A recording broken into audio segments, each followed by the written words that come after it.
For those of you who don't have much time, I'll get straight to the conclusion of this video because it's a long video. If you don't have much time to sharpen knives, but you still want really sharp knives, I'd recommend to get Japanese synthetic whetstones. Altogether, they probably go around 100, 150 bucks for a set. I like to use knife whetstones starting at 400 and then go all the way to about 10,000 grain. But you can probably be fine with 1,000 to 4,000 or 2,000 to 6,000 and you'll get a really nice result. And that's the conclusion of this video. And if you have more time, you can continue watching.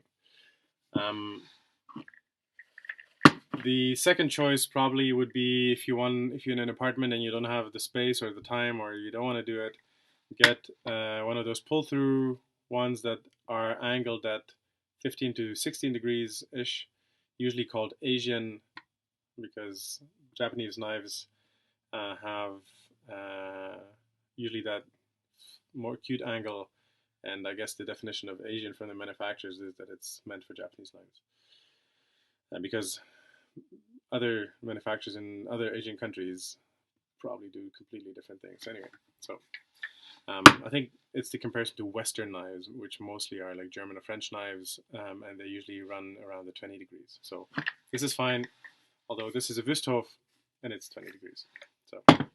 So many of you have been asking about how to sharpen the Chatwin CRUCIAL chef knives, and I'd like to make a little video on the very broad spectrum of sharpening techniques, ways to sharpen it if you have the tools, and then also daily sharpening for the easier approach to sharpening, so you don't need a whole workshop to sharpen your knives. I'll go through a few power tools, band sanders, and belt sanders, and then regular electric sharpeners that you can buy online or in any store that carries knives.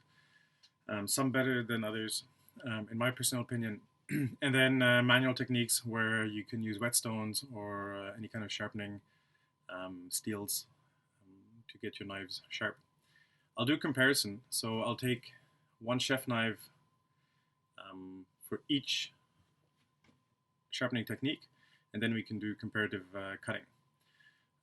All the knives are reasonably blunt at the same level, and from then on we'll take them through the sharpening process of each tool, sharpen them properly as much as the specific tool can handle, and then hopefully be able to cut something.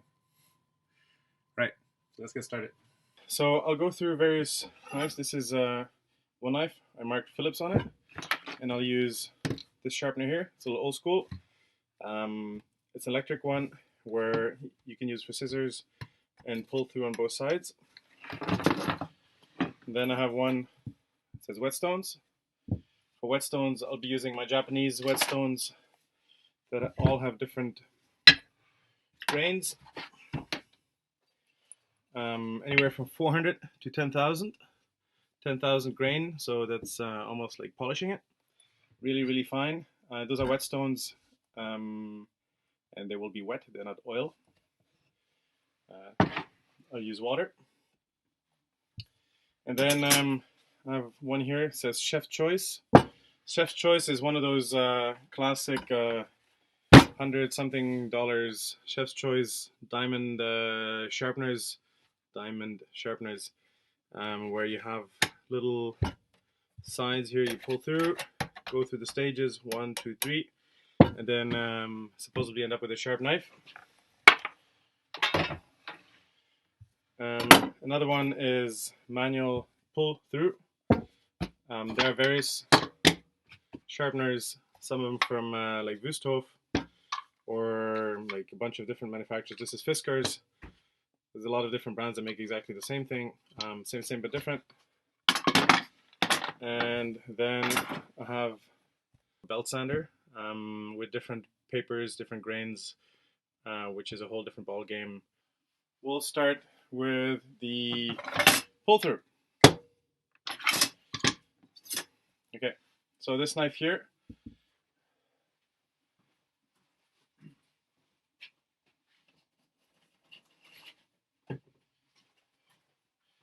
show you how lovely and unsharp this is. I'll just sand this edge down.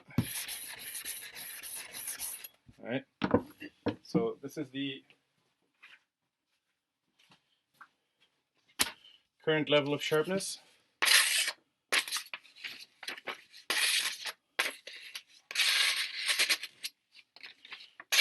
It's a piece of junk. Okay. 1, 2, 3, 4, 5, 6. Let's see. A little bit better.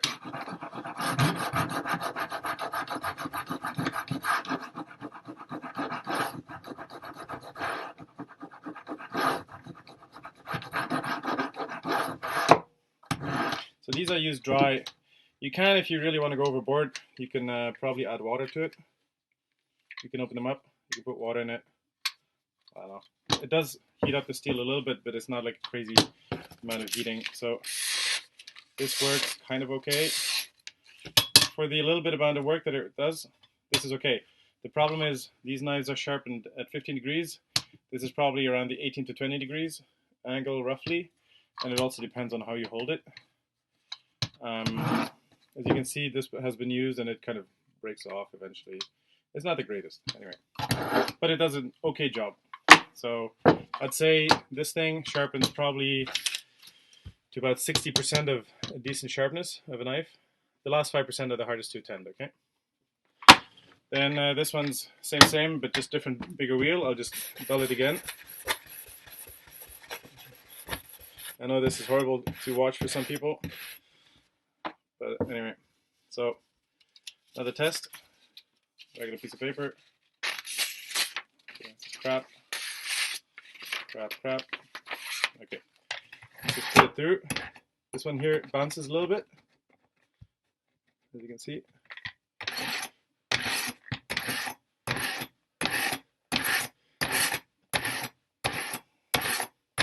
I try to keep it straight like the other knife.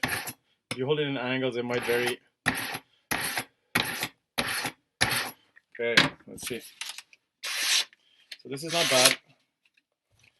Probably a bit better than the small wheel, partly because the bigger wheel has a different axis angle to the blade.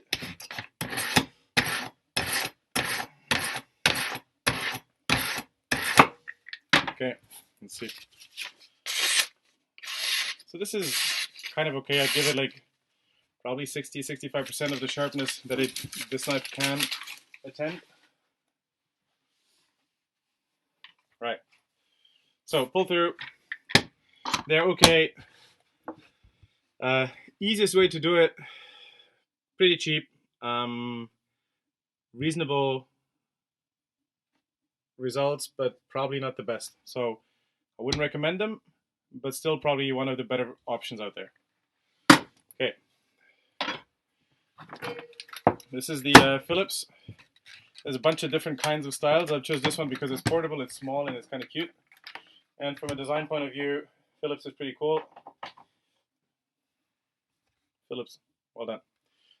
It has nothing to do with the name or anything with my name, but I just like them.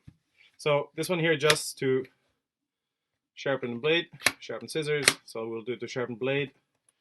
And then it has this neat little button.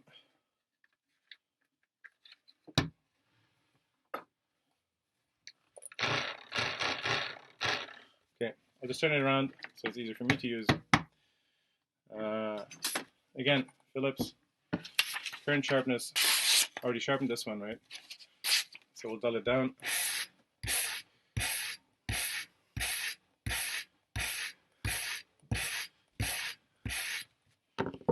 And then it's sharp like, that's still pretty good. Okay, let's just dull it down a little more.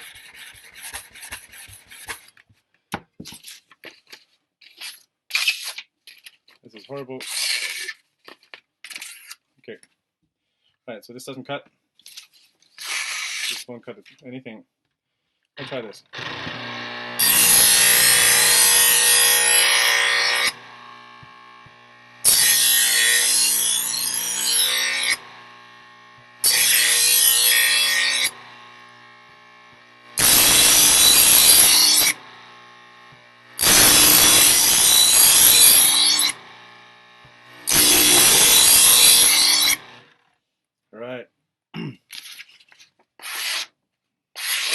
problem is that it's only one stone, one grain, doesn't change like all the other ones. You don't really have much variance, but for that little amount of effort I put into it, it does a pretty decent job.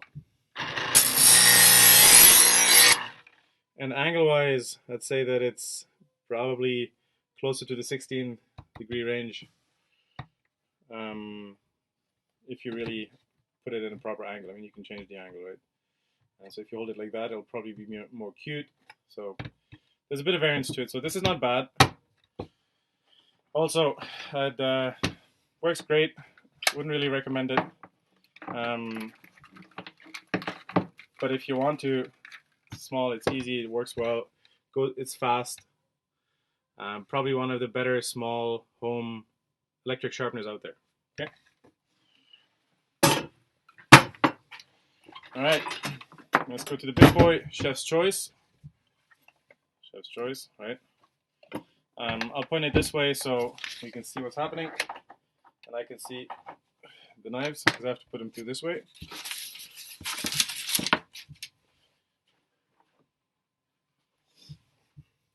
Again, you turn on button, sharpens Chef's Choice.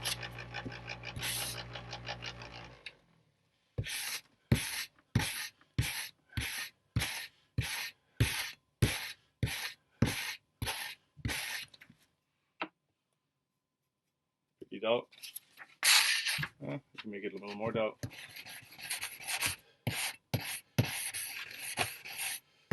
This really hurts. This is cruel, but okay, sucks.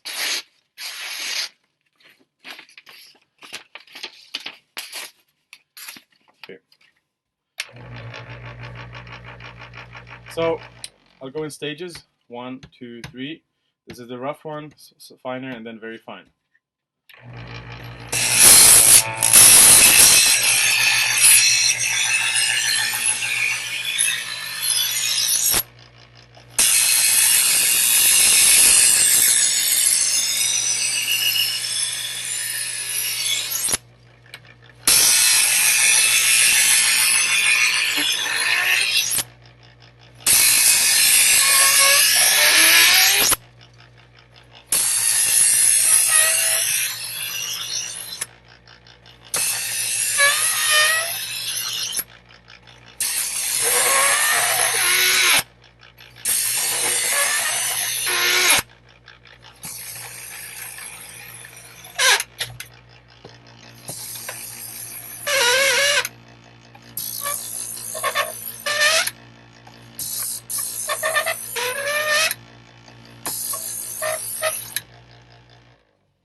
Okay, I mean, it does cut paper.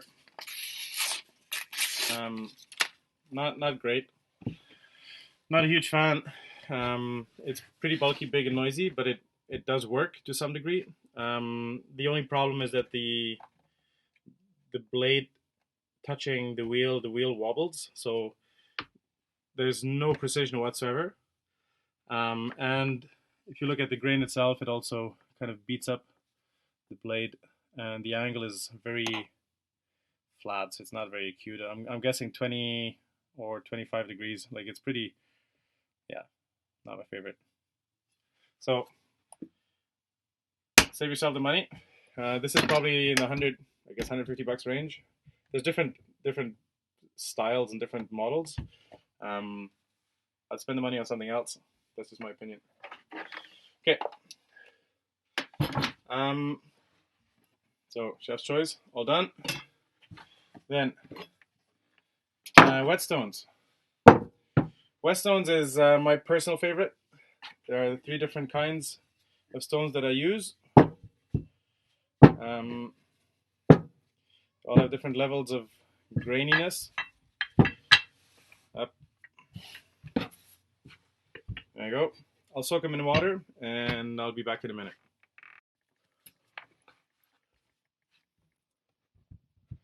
Right, so here the whetstones, put them in water. They soak for a good 10 minutes. There's a lot of small bubbles that come out, and then eventually the bubbles will stop bubbling, and the water will saturate the stone inside to a degree where no more bubbles come out. So the wet stones are saturated, and I'll just leave them in here. I'll start with the 400 just to give you the whole idea of what's happening. I think if you start off using whetstones, and you can tell that this is already my favorite technique. If you haven't never done it, it's useful to have these little angle adjusters, small knife, big knife. For the big knife, these cost, 15 bucks or something. You pinch it in the middle. You see that this is parallel with the blade, not with the edge, and it basically sets it to the angle that you want. These here I bought. They perfectly match the 15-degree angle of my knives. You can get them in different angles, different manufacturers. This here is pretty blunt. Right, doesn't even catch. Okay. And so I'll start off with the 400. A little wet. The nice thing is with whetstones and this adjuster that it's pretty foolproof. So before I start doing this,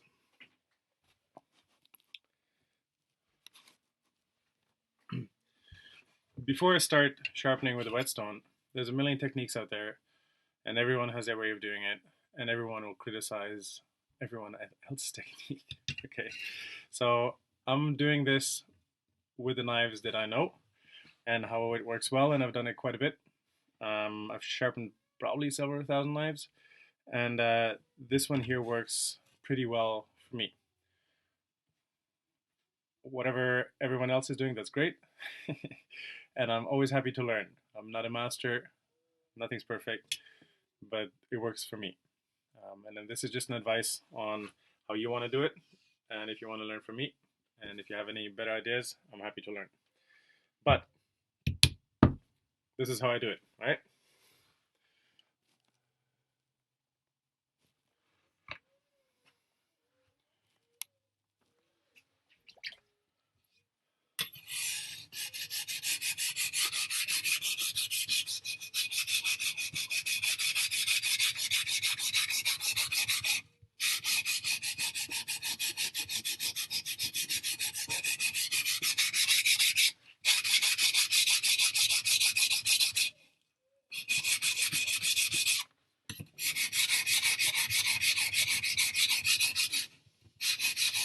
Sharpening these knives is also a matter of, patience and doing it right and doing it well and wanting to do it.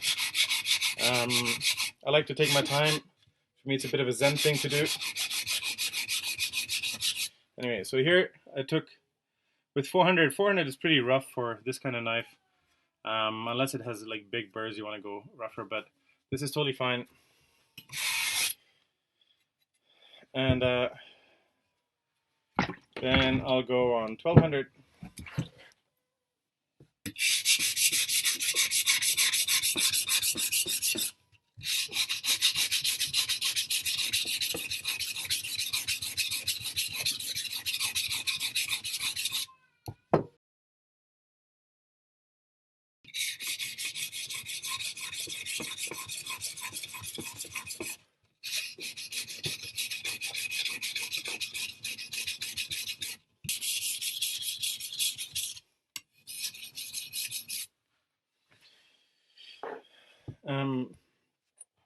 So these guys work pretty well, and they're quite nice.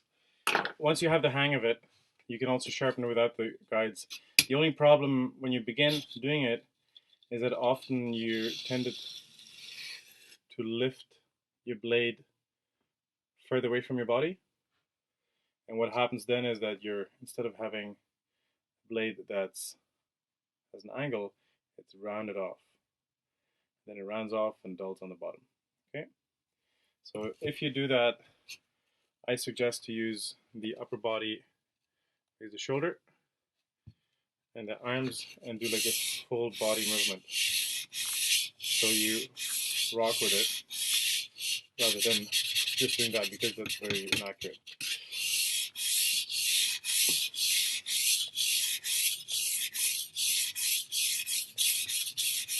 and then you get a routine doing that a little bit. And you really need to stick in the same angle. If you keep doing this, you just have like a flat, and your angle is all over the place. So once you get a feel for it, you'll see that, oh, that's where it is. That's where it's a flat part. And then you can start sharpening it, and then you know what you're doing. All right. Cool. This is getting somewhere.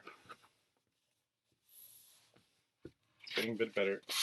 And this is only 1200, right? So it's not bad. One stone. So we have 2 stones to go, 4 sides, right?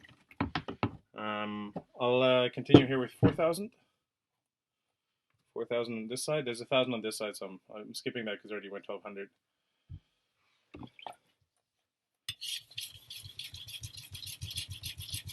And once you have a routine, you can go faster. You know what you're doing, and it goes pretty well.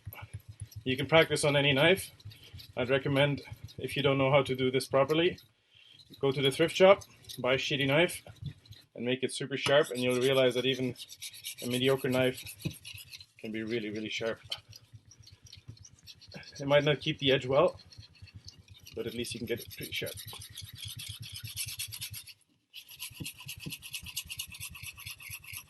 The thing with sharpening in whetstones is that when you use whetstones, there's a bit of sand that accumulates, and it's actually the sand that sharpens the knife that's mixed in the water.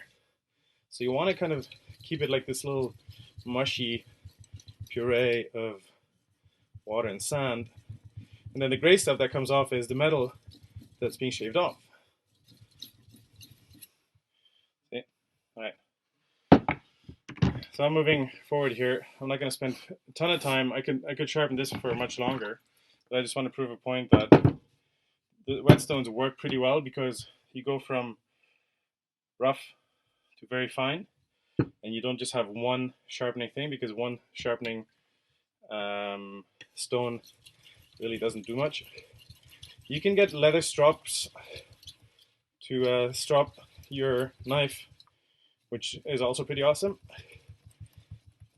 And that's at the end, once you're like polishing it, right? All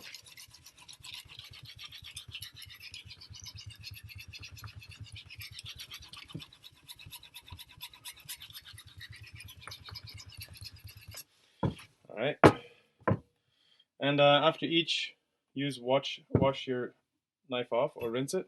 Wash the grain off, because you're going finer, so you don't mess up the grain in your stone. And then wash off the stone, so your other side doesn't take the rougher grain, so you don't scratch the stone. Right, this is 10,000, so this is the last bit. So you can see the blade is already kind of getting somewhat polished, and now it's just a fine polishing. The very last bits. There's still metal coming off.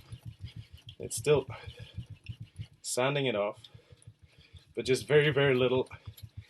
And at the end of the day, a blade, even if it's super polished, it's still a tiny, tiny, tiny serrated edge, which is what cuts. And when you use that properly, when you polish it properly, you will get a very nice polished blade, but that's still ridiculously sharp. So if I sharpen knives, I usually spend a lot more time. I'm doing this kind of live style, like one-on-one time, so you don't see that I'm changing a knife and bringing up a real super sharp knife instead and faking it. I want you to see that it's the real thing, but like this is way, way sharper, right? So and then a nice way to test is kind of turn shapes in paper, right? Nice way to test paper is to do little turns, so you can cut stuff. So I could sharpen this more, but it's doing a pretty good job.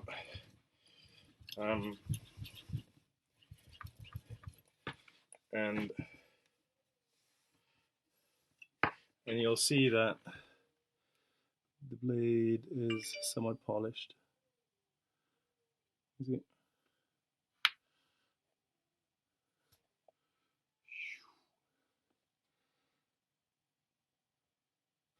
Anyway, it's pretty sharp. Right. In terms of belt sanders or band sanders, there are a lot of sanders out there, and especially for making knives. If you make blades, if you make knives, you have much bigger tools, and I have those somewhere else. But this one here is an affordable home belt sander where you can get actually decent belts on it if you really want to go completely overboard and sharpen a lot of knives. So I think the whetstones are probably my favorite everyday sharpening thing. And I sharpen my knives usually in batches where, you know, I take an hour or so and take all my knives and then just sharpen them properly. And I probably have about 30 some knives in the kitchen. So I'll bring them down here, sharpen them, and then they're all good to go. Some knives have ZDP 189 knives, which is way harder steel. This one here is on the Rockwell scale, is 59 to 60. So the harder it gets, the harder it is to sharpen it in a very simplified explanation. Like the ZDP 189 knives, they're in the 65 to 67 Rockwell range. Super hard. Those knives probably take me half an hour to an hour per knife, and I'm really specific and precise with them because you don't want to mess up that edge, right? So this one here, it's harder to keep a proper edge unless you know what you're doing. You can have angle adjusters. I don't like them because it still messes it up and it's like wobbly and whatnot. The belts that you can get for these go up to about 2,000, 3,000 grain. The nice thing about those is that some of them, like the 3M blades, bands, these are, what are they called? Trizact from 3M. I really like those because it's not sandpaper. It's a very tiny, not microscopic, but tiny pyramids. So it's a very consistent grind, and it does a really, really good job. They don't wear off quickly, and yeah, they're really good. I think the roughest one I have is probably 400, and then the finest one is 2,600, I think, or 3,000. Right, and then after that, I strop it with leather. So this is leather band, and then use pastes on it to kind of polish it and do a pretty nice job with it. Right, so I'll show you how this works, and how I sand them, and then you'll get an idea on how that's done too. So again, this is a pretty dull knife, and I'll start off with I'll go with 3 belts.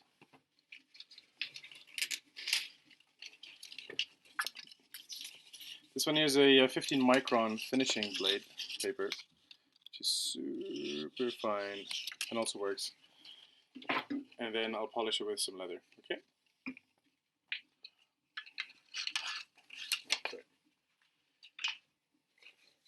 So rough one first to kind of put a sharpness on it, then the finer one to polish that sharpness a little more, and then the leather just to kind of give it that last polishing edge.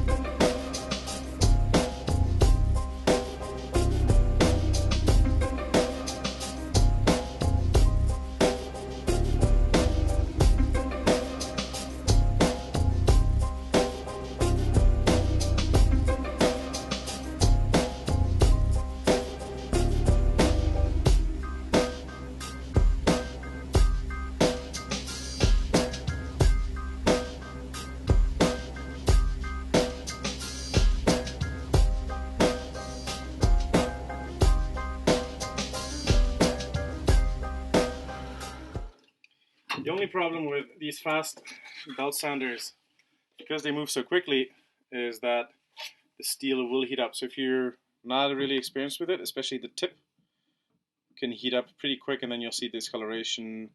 It becomes brittle. It changes the whole structure, and it becomes a kind of a weak point of the knife.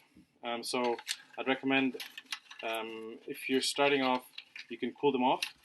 The nice thing with those Trizac sandpapers is that they don't heat up as much as regular sandpaper. And with regular sandpaper, I mean just like regular strips of whatever sandpaper. Okay.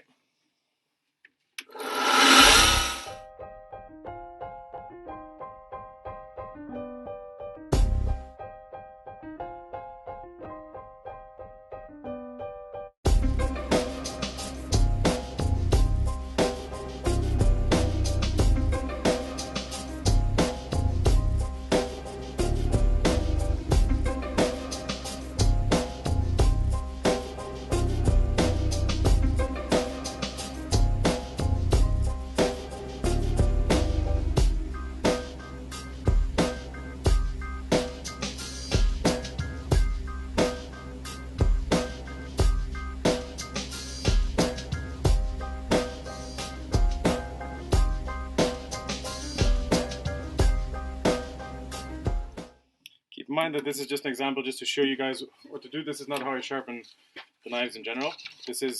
I'm using this tool here because it's an affordable home workshop tool for anyone who likes to, sharpen tools or whatnot. But definitely, this is not suitable for knife making or knife anything. Okay. Plus, it's not powerful enough, and you would want a much bigger band, bigger, stronger, everything, right? Okay, so this is the leather strop. And I'll put a bit of paste on it, because the paste has a little granule. There's different paste for this. If anyone wants to know, I can give recommendations for paste, but whatever.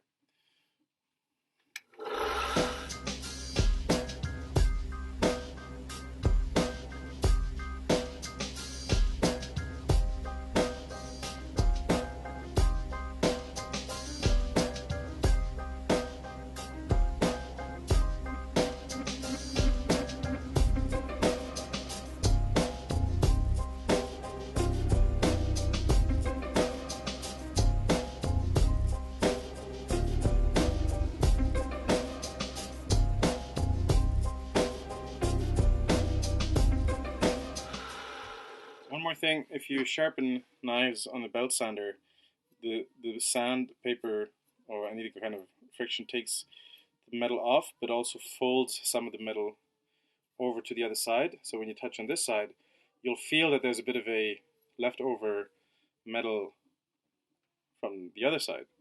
And if you don't polish it off, you'll end up with a blade that's actually sharp, but on top of it you have this little leftover metal, which then makes it reasonably dull. So once you then polish that off, you realize, hey, it's way sharper than I thought it was, right? Here I polish one side, I'll do the other one, and then we'll check it out.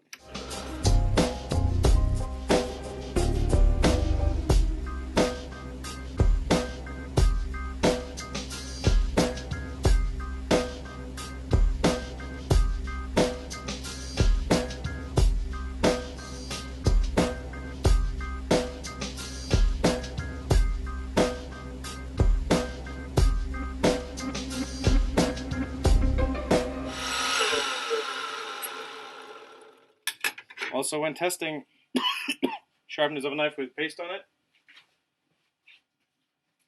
you want to take the paste off, because if you keep the paste on it, obviously it's not going to be sharp. So we clean the paste off first.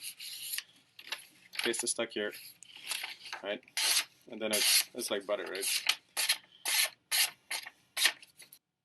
So I think the conclusion is that if you have the time and the space and the money, it's worth getting a little belt sander with a bunch of different belts, as long as you know how to keep your angle adjusted.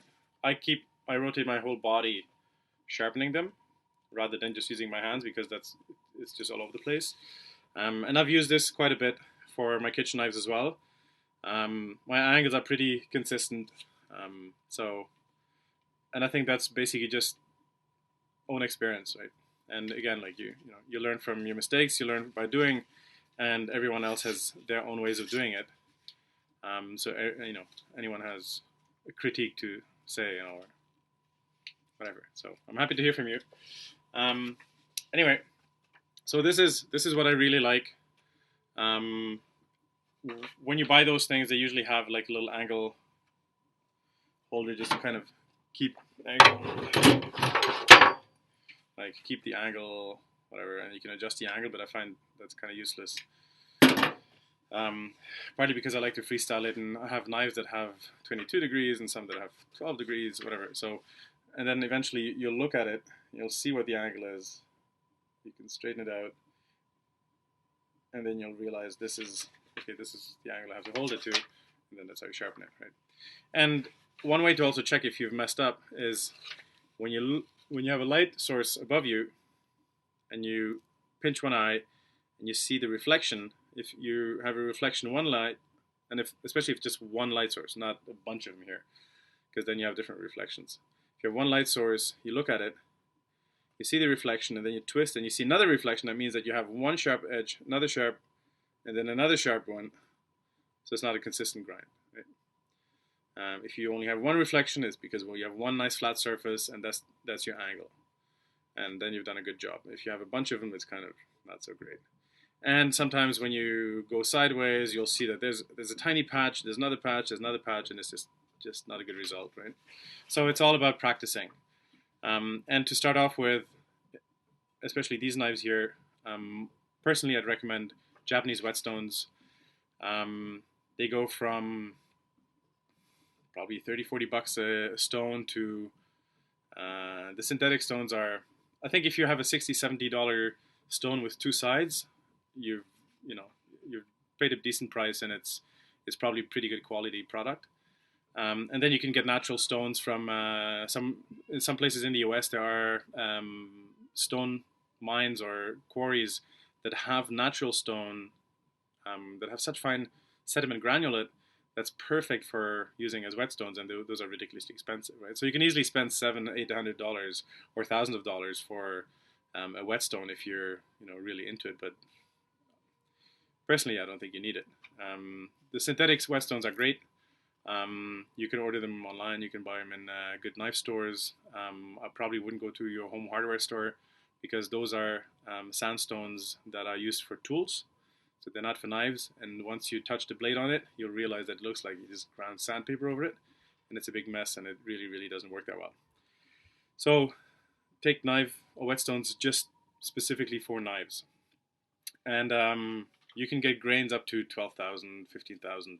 I think 10,000 is probably enough, and if you really want to go more, you can use a leather, but it's glued on a stick, like piece of board, and it's a nice flat surface, and then you can just strop it, and you get like little liquids that you can put on it, and then solutions that kind of give adherence and polish your leather more. So that's great, and yeah. I hope that solved a few questions on the sharpening. So I think the conclusion for the day is that if you want to sharpen your knives in an apartment or in a home space, I really would recommend you to get a set of whetstones. Maybe just if you want to start off on a budget, I'll probably get 1,000 and a 4,000, or 1,000 or 6,000, or 2,000 and 6,000 grain, and then sharpen it every time you kind of start feeling that it's not that great, that it's getting a little bit dull, but it's still sharp enough to cut stuff. Because once you go very dull, you probably have to have a rougher grain to sharpen it more. If you have more space, if you have a workshop, then it's worth getting a belt sander. If you have a lot of knives, go nuts. Those steels, the honing steels, those are really just for honing. They're not for sharpening anything. So if you cut something and the knife is sharp, it's just to give it that last final touch. It's almost like using a leather just to kind of give it a bit of an edge. And usually those are granulates, little strips or grains of diamonds, dust, or whatever hard metals. And what they do is that they give your edge a tiny, tiny, tiny saw teeth, right?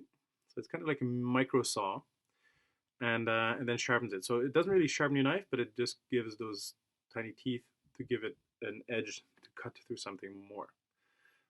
But they're not really for sharpening.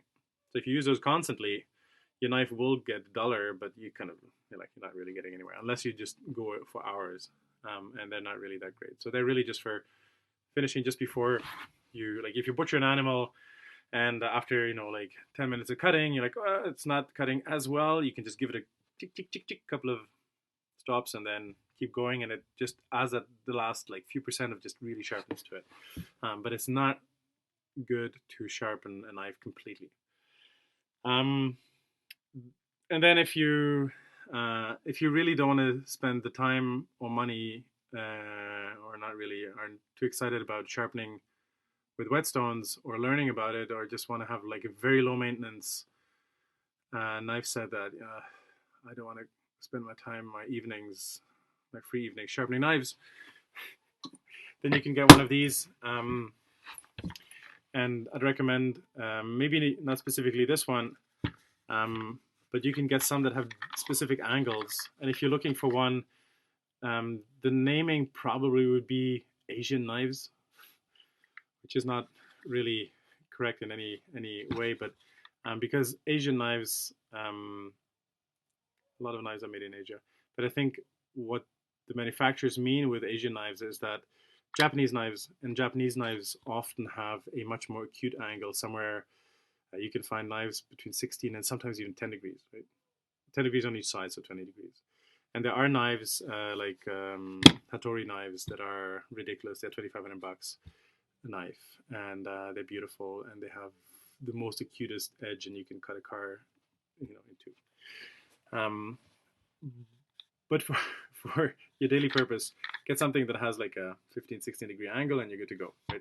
If you have a very flat angle, what happens to your blade is that it'll basically just flatten out, and it will be sharp, but not as sharp, because the way these knives are ground is that they'll keep that consistent edge of 15, 16, right? But it's up to you. They're your knives. Do whatever you want to do. And if you have any questions or comments, please comment or question, ask me below, and I'm happy to answer anything. And if you want me to post another video on more specific things, please let me know. I'm happy to take some techniques apart or do some research for you. Okay? Thank you. Have a great day.